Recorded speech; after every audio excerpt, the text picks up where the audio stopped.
Good morning to all. আশা করি প্রত্যেকে ভালো আছেন। আজকে আমরা প্রত্যেক দিনকার জীবনে বা প্রতিদিনকার জীবনে ব্যবহার করি এমন কিছু ইংলিশ নিয়ে আপনাদের সঙ্গে আলোচনা করব।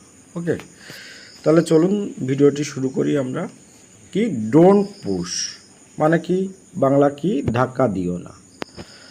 এটি তামাশা নয়, কি বলতে পারি, ইট ইজ নট জোক। স্পর্শ করো না, ডোন্ট টাচ। আমি বেকার, আই অ্যাম জবলেস। তুমি এটা জানো, ইউ নো ইট। এটা নিয়ে চিন্তা করো, থিঙ্ক অ্যাবাউট ইট। বদ অভ্যাস ত্যাগ করো, কি বলতে পারি ইংরেজিতে, গিভ আপ ব্যাড হ্যাবিটস।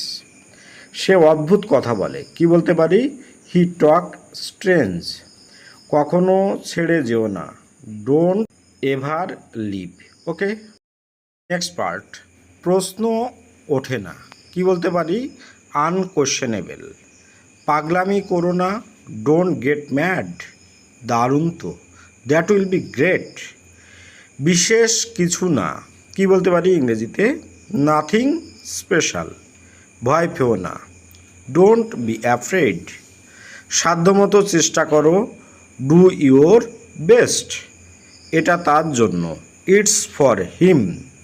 এটা তার জন্য নয় বা না, ইটস নট ফর হিম। ওকে,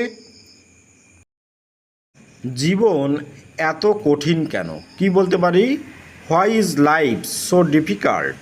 ওকে, গুজব ছড়াবেন না।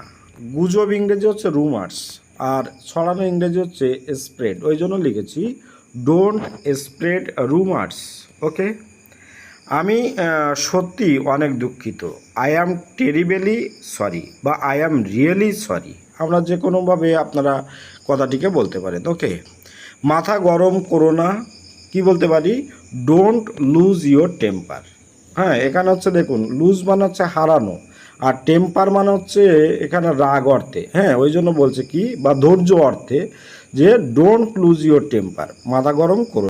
নেক্সট সেন্টেন্স, আর কিছুই বলবে না মানে কি, আর কোনো কিছু তোমার বলার দরকার নেই। তাহলে আমরা কি বলতে পারি ইংরেজিটি, ডোন্ট সে এনিমোর।